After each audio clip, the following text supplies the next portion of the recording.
अभी एक मौजू है जिस पर मैं चाहता हूं कि हम थोड़ी देर के लिए गौर करें। वो ये है कि पाकीज़गी का अमली इतलाक़, प्रैक्टिकल एप्लीकेशन ऑफ होलीनेस। आपको पता है पाकीज़गी के स्टैंडर्ड्स हैं, और हमने ये सीखा है इस होलीनेस को पढ़ते हुए कि खुदा शुरू से ही स्टैंडर्ड मुकर्रर कर देता है कि ये तुम्हारा मयार है, यहाँ तक तुम आ सकते हो, ये काम यहाँ तक कर सकते हो, इससे आगे नहीं। तो होलीनेस के स्टैंडर्ड्स कौन मुकर्रर करेगा? पहली दो चीज़ें हैं होलीनेस स्टैंडर्ड्स के ताल्लुक से।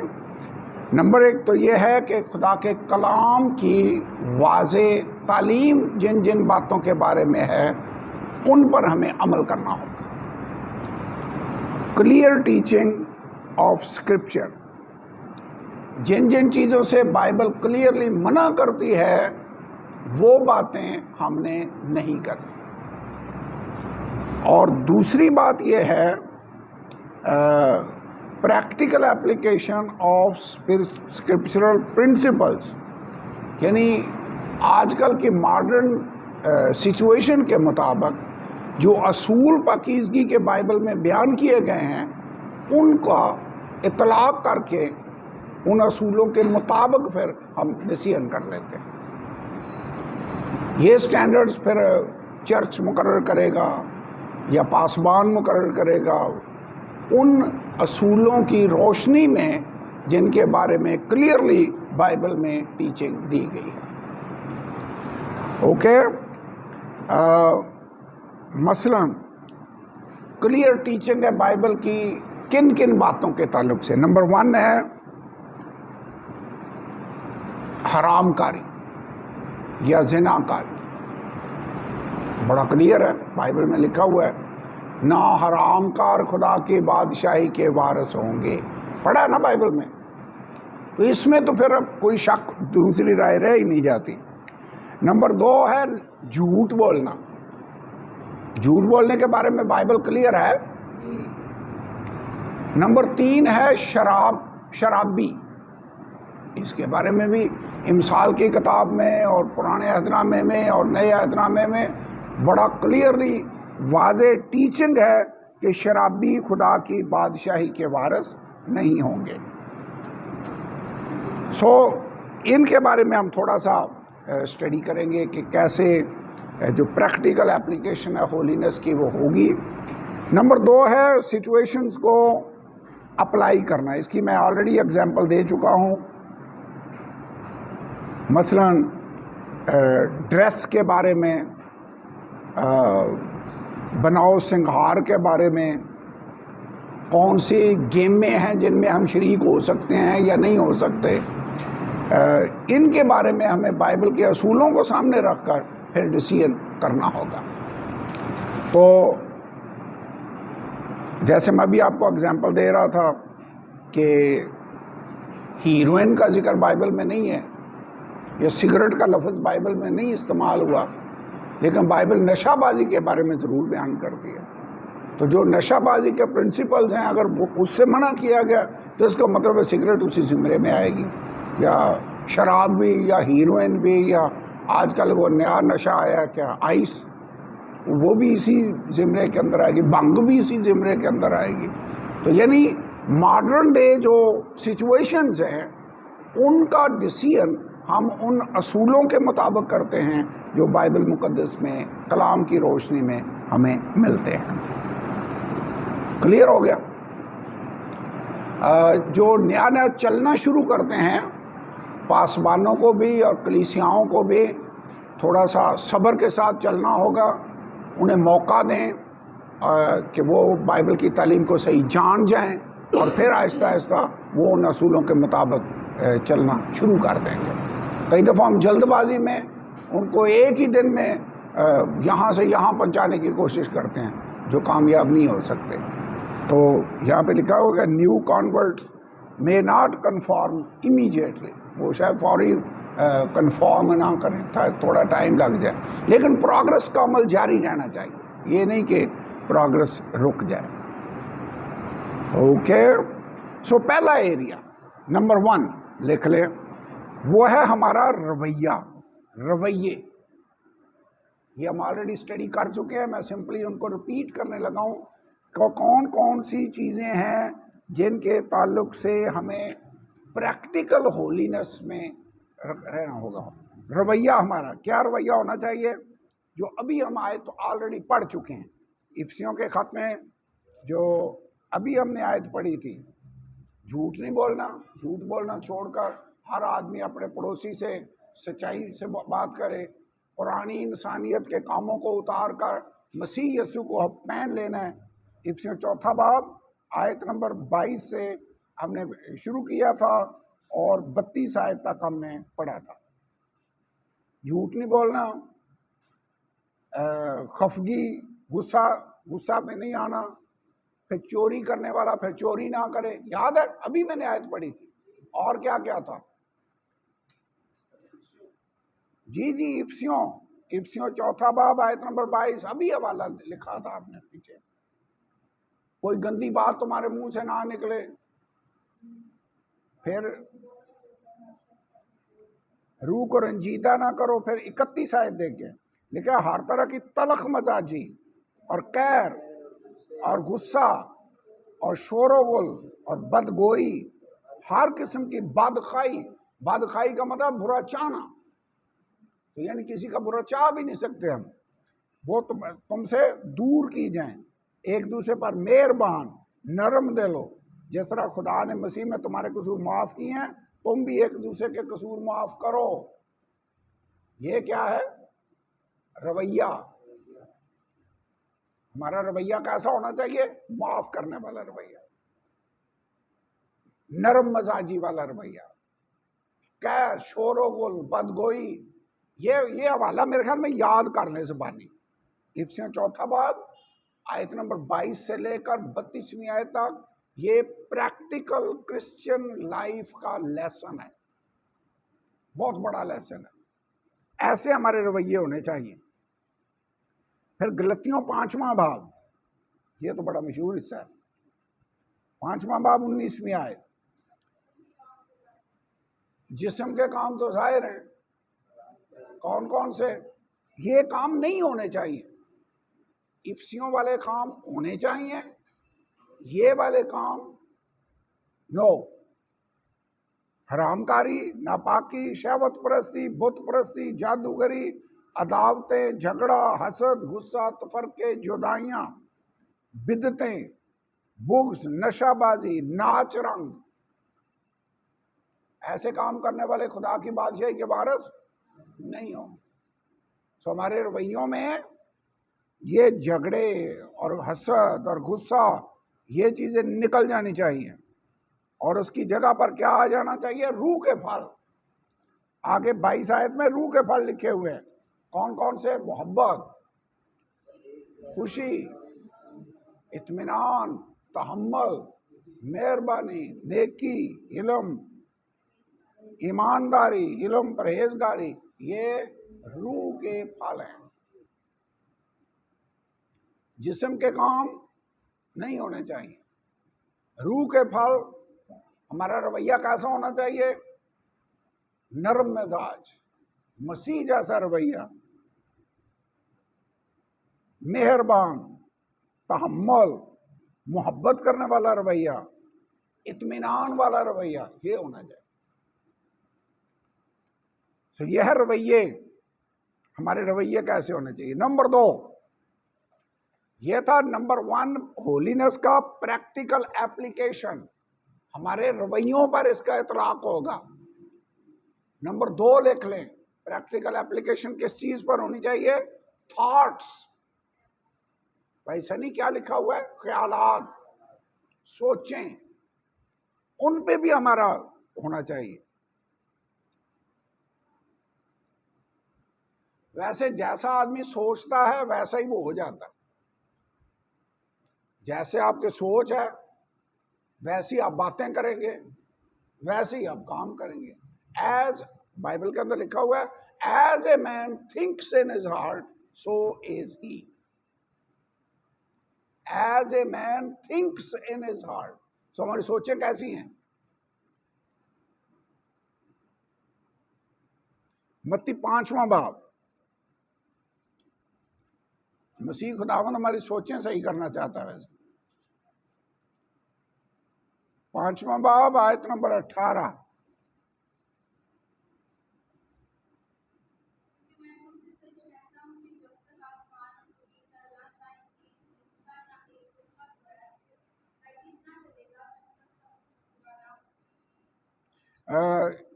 इसके बाद दूसरा ग्रंथियों 10 बाब की 5 आयत, ये आयत है।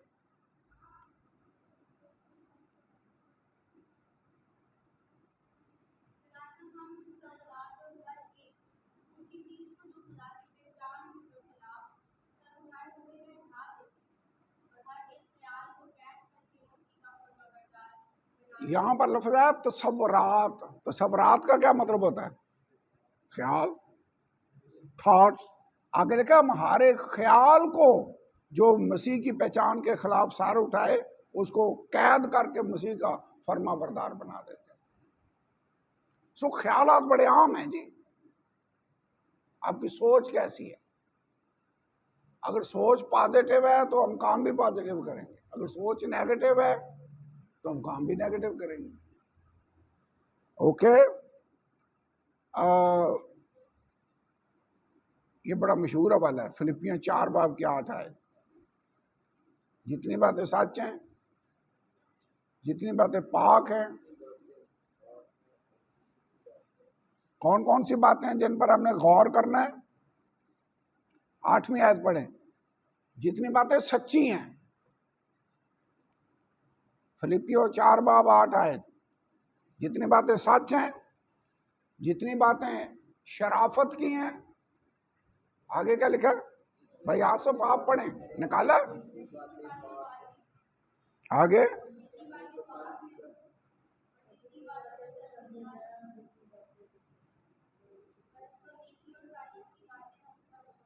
उन पर गौर किया करो। जिसी बात पर सोच रहे हैं तो देखें ये बात सच्ची है, ये बात दिलकश है, ये बात वाजिब है, ये बात पाक है जिस पर मैं सोच रहा हूँ, गौर कर रहा हूँ। तो फिर वैसे बुरे मंसूबे और बदगोई ये तो वैसे खत्म हो जाए। अगर हमारा ये थिंकिंग पैटर्न सही हो जाए ना इस आयत के मुताबिक, तो काफी सारे मसले हल हो सकते।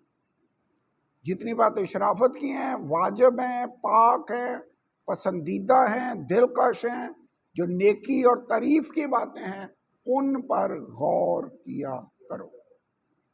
उन पर गौर, think on these things. Okay, पहली चीज कौन सी है जिस पर हमारी प्रैक्टिकल होलीनेस का इतलाक होगा? हमारे रवैये। रूह के फल होने चाहिए, जिस्म के काम नहीं।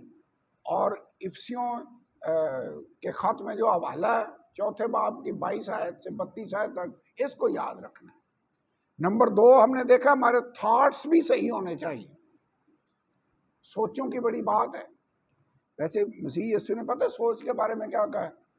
अगलों से कहा गया था कि ज़िना न करना, जो करे। मैं तुमसे कहता हूँ, जिस किसी ने किसी औरत को बुरी नजर से देखा, वो दिल में उसके साथ ज़िना कर चुका। इसका मतलब देखना और सोचना, इसको भी खुदा वाच कर रहा है। तो सोचें सही होनी चाहिए in your mind, in your heart. Okay, number 3, तीसरी कौन सी चीज है? जबान। जबान का मतलब है गुफ्तगू। इससे क्या मुराद है? ये पूरा यकूब का खत जो जबान के बारे में है, पहले बाब की 26वीं आयत में क्या लिखा?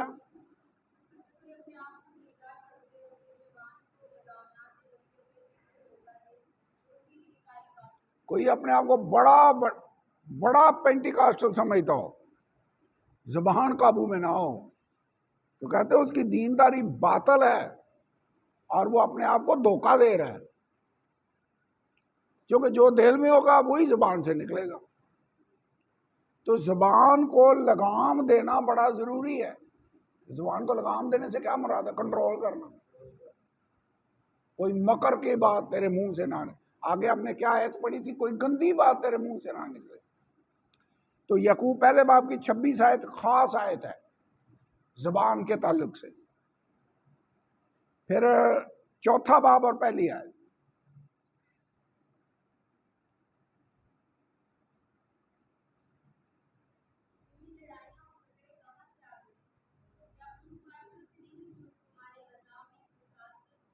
तो लड़ाइयां झगड़े आते कहां से हैं? ख्वाहिशों के सबब से। 5 बाब की 12 आयत। हाँ जी याकूब,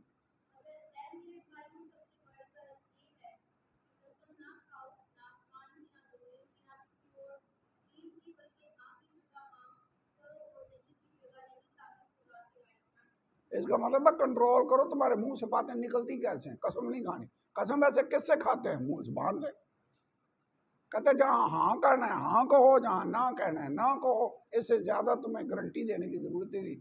कसम उठाकर गारंटी दो तो तुम्हारी बात का यकीन कोई करे, गलत।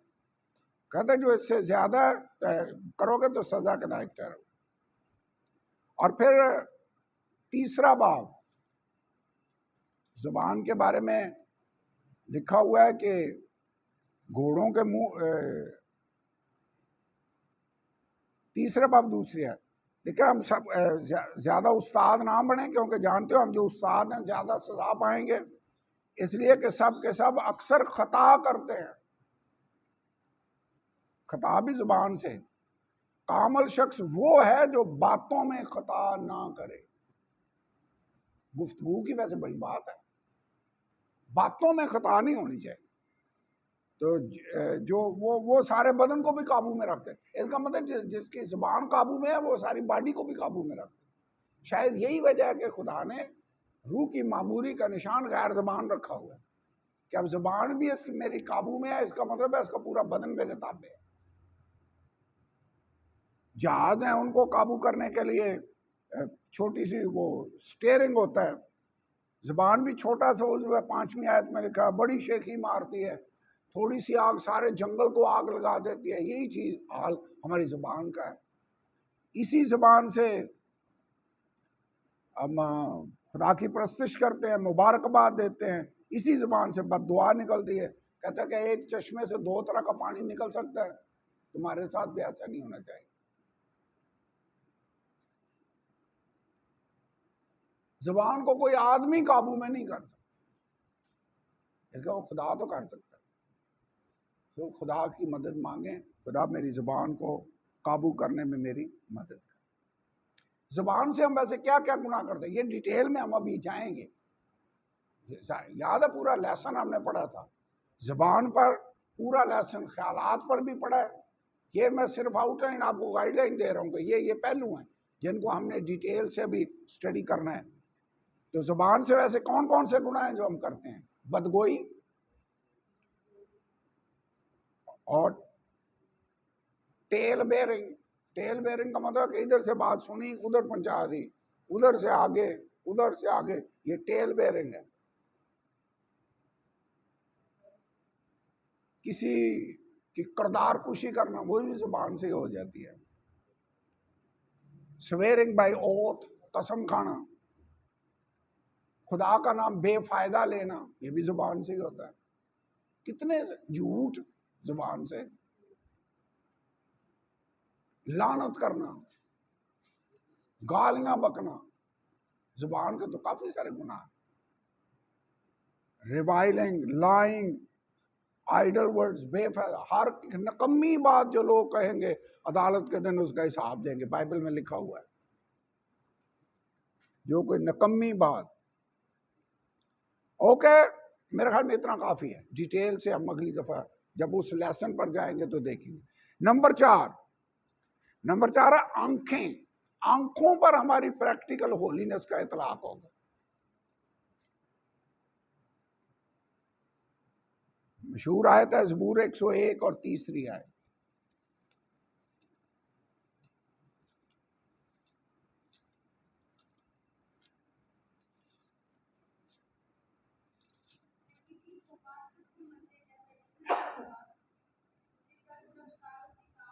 किसी खबासत को अपनी आंखों के सामने नहीं रखूंगा। तो इसका मतलब आंखों को पाक हमने रखना है, खबासत को सामने आंखों के नहीं रखना। पता क्यों? जो हमारी आंखें हैं वो विंडोज हैं, जिस रास्ते से हमारे अंदर तक चीजें पहुंचती हैं। क्या कहा जाता है कि eyes are the windows of soul. खिड़कियां, आंखें जो है ये खिड़कियां हैं, इधर से चीजें अंदर जाती हैं, दिमाग पे प्रिंट हो जाते हैं, नक्श हो जाते हैं, वो सीन भूलता नहीं है।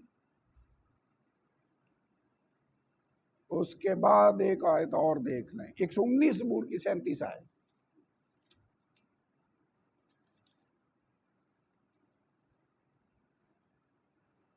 मेरी आंखों को बुतलान पर नजर करने से बाज रख और मुझे अपनी राहों में जिंदा कर। इसका मतलब बुतलान पर नजर करना, देखना गलत। देखने से तो काम शुरू होता है। हवा का काम किधर से शुरू हुआ था? वो अक्कर ने जो सोना चोरी किया, चांदी, और यरूशलेम के अंदर कहाँ से काम शुरू हुआ? देखा, उसका दिल ललचाया और उसने ले ली। ओके, तो ये जो पढ़ना है, जैसे गंदा लिटरेचर बहुत सब मार्केट में आपको मिल जाएगा, वो भी आंखों से आप देखते हैं। तो लिखा हुआ है कि read material saturated with sin, violence. Violence का मतलब जुल्म सितम, मार धाड़, कत्ल गारत जिसमें हो, ये भी हमें इससे भी अवॉइड करना चाहिए। ईवल स्पीच, सेक्स, लस्ट, ये इन टॉपिक्स पे कोई बहुत सारा मवाद है जो आपको देखने को मिल सकता है, पढ़ने को मिल सकता है, ड्रामे, ऐसे सीन्स, ये इनसे हमें अवॉइड करना होगा। Okay, number 5 वज़ाकता। नंबर 4 क्या था? देखते हम क्या है? आईज। Number 5 appearance. अपीयरेंस से मुराद वज़ाकता, हम नजर कैसे आते हैं, हमारी वज़ाकता कैसी होनी चाहिए? मुकद्दसों जैसी। बाइबल में ऐसे ही लिखा, तुम्हारी वज़ाकता मुकद्दसों जैसी हो।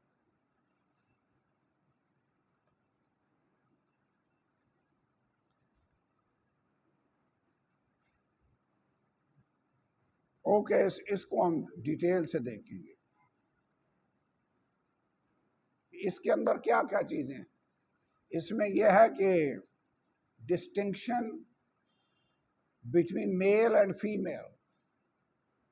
ये जो आयत हमने पढ़ी थी ना कि मर्द औरत का लिबास ना पहने, औरत मर्द का लिबास ना पहने, वैसे खुदा ने बनाया भी उनको फर्क थोड़ा सा रखा हुआ है उनकी वज़ाकता में, और ड्रेसिंग में भी हर लिहाज से खुदा ने फर्क बना रखा हुआ है।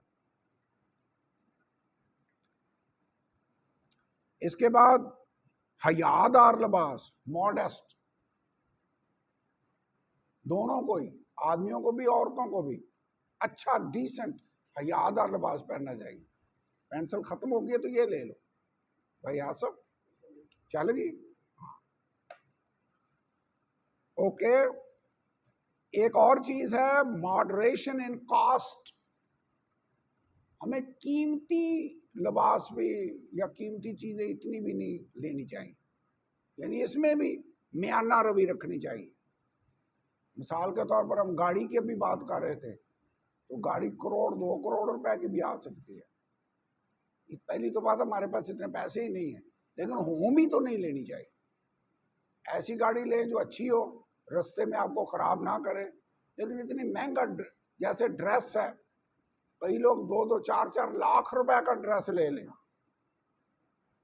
ये लहंगे कितने कितने महंगे हैं, 5 लाख का भी है मेरे ख्याल में है, तो वो भी 2-3 घंटे पहनना नहीं, 2-3 घंटे भी नहीं, घंटा मेरे ख्याल तो फायदा। तो हमारी वज़ाकता जो है उसमें म्याना रवि होनी चाहिए। जैसे लोग सूट लेते हैं, मेरे ख्याल में अच्छी क्वालिटी का लेना चाहिए, लेकिन यह है कि इतना महंगा नहीं लेना चाहिए। जैसे कई लोग घड़ियाँ ये बड़ी बड़ी महंगी लेते हैं, ये पिछले दिनों बड़ा घड़ियों का रौला पड़ा हुआ था तोशा खाने के इसमें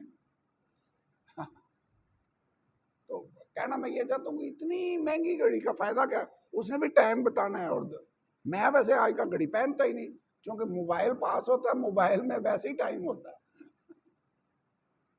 अब बहुत सारे लोग मैंने देखे जिनके पास घड़ी नहीं है, मोबाइल से जरूरत हो फौरन टाइम देख लेना। मोबाइल वैसे कैमरे की भी जगह ले गया, घड़ी की भी जगह ले गया, वीडियो कैमरे की भी जगह ले गया। हमारा वीडियो कैमरा खराब हो गया, हमने ये लगाया हुआ है। कंप्यूटर की जगह भी ये ले गया, मेल भी इधर ही आप चेक कर लेते हैं। हाँ, सारा कुछ, टेम्परेचर भी बताता है।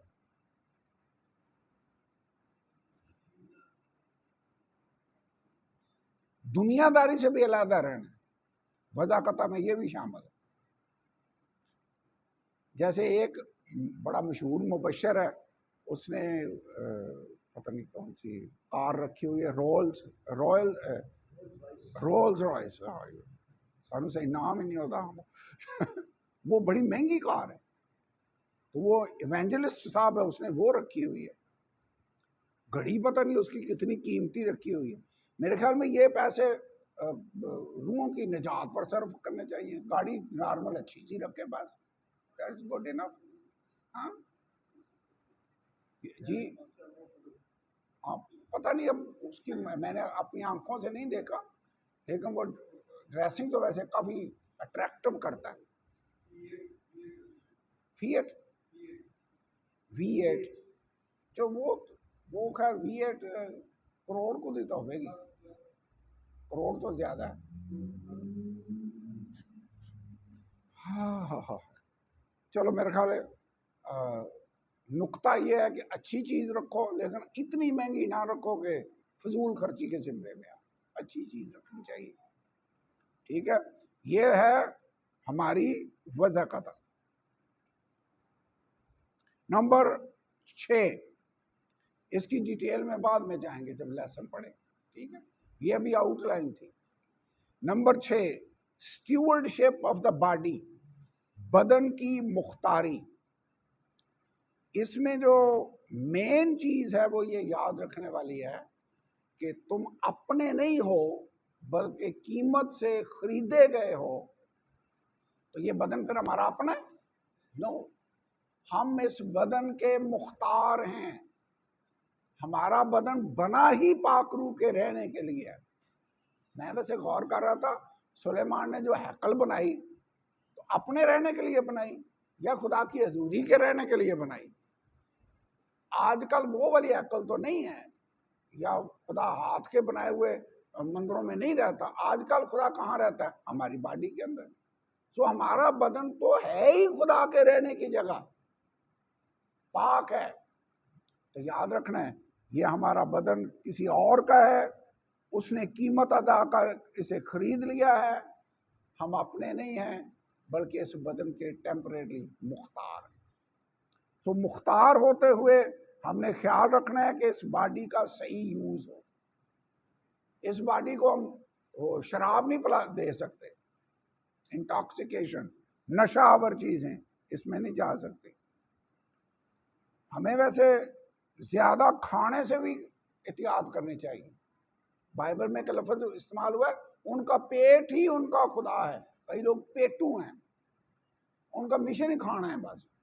वो शायद दुनिया में पैदा ही खाने के लिए हुए हैं। कुछ लोग हैं जो आए ही खाने के लिए हैं, कुछ लोग हैं जो जिंदा ही खाने के लिए रहते हैं, और कुछ खाने के लिए जिंदा रहते हैं।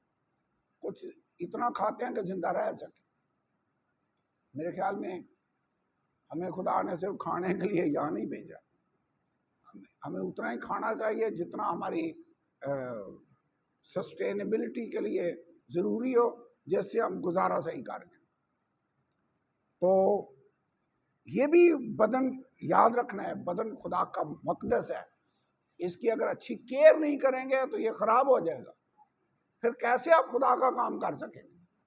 जैसे पिछले दिनों मेरी कमर में ही दर्द थी, तो वो टीच करना मुश्किल हो रहा था, आना जाना मुश्किल हो रहा था।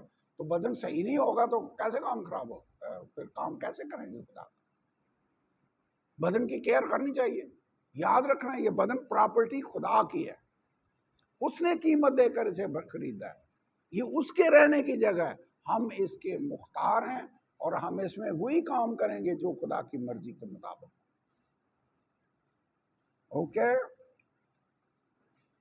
Abuse of legal drugs, caffeine addiction, और यानी मुख्तलिफ तरह के नशे हैं, तो इस तरह के नशेबाजी से हमने परहेज करना होगा।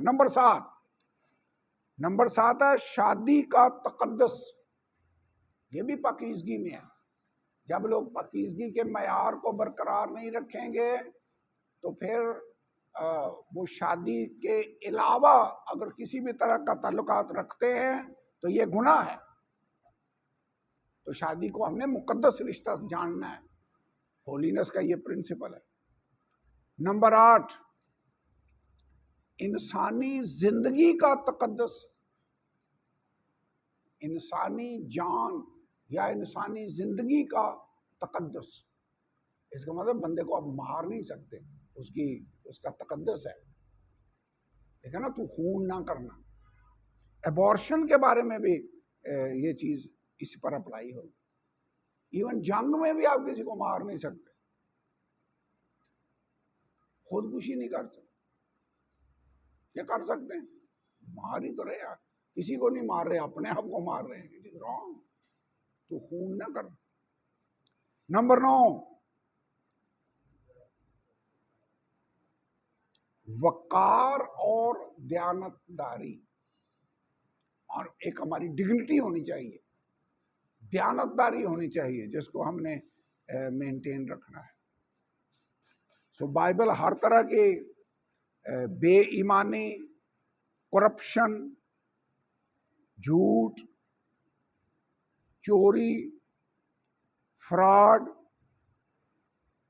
या कर्ज लेके अदा ना करना, इसे मना करो। ये सारी हमारे वकार और दयानतदारी के प्रिंसिपल के अगेंस्ट बातें हो। मतलब हमारी रेपुटेशन ही मोहल्ले में ये हो कि ये पैसे ले ले वापस नहीं देता, तो ये वकार है। या मशहूर हो गई है तो चोर है,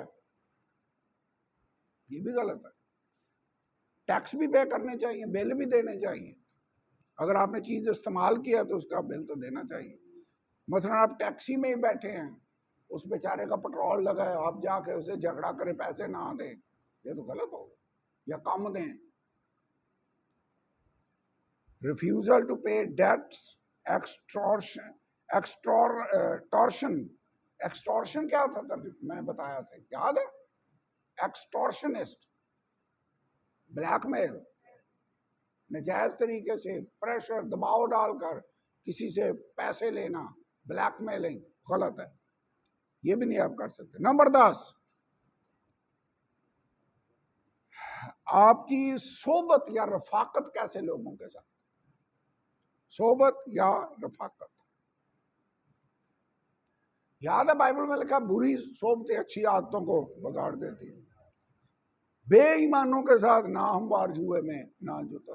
फेलोशिप कैसे लोगों के साथ रखनी है, दोस्ती गहरी कैसे लोगों के साथ रखनी है, जो सही हो।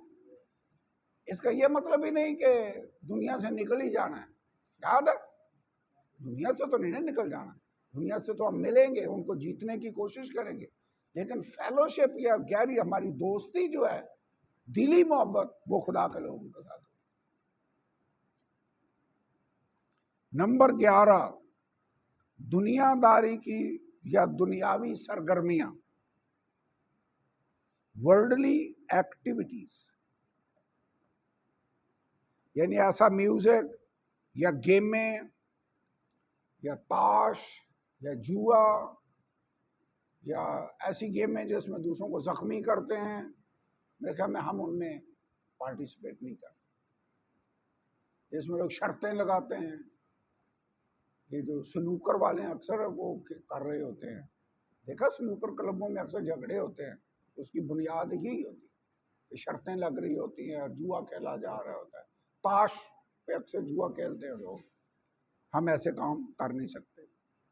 हमें जैसे ये सितारा शनासी है, ये पामिस्ट्री है, हाथ देखने वाले नजूमी, इनके ये जो प्रैक्टिसेस हैं इनमें भी हमें इन्वॉल्व नहीं होना चाहिए।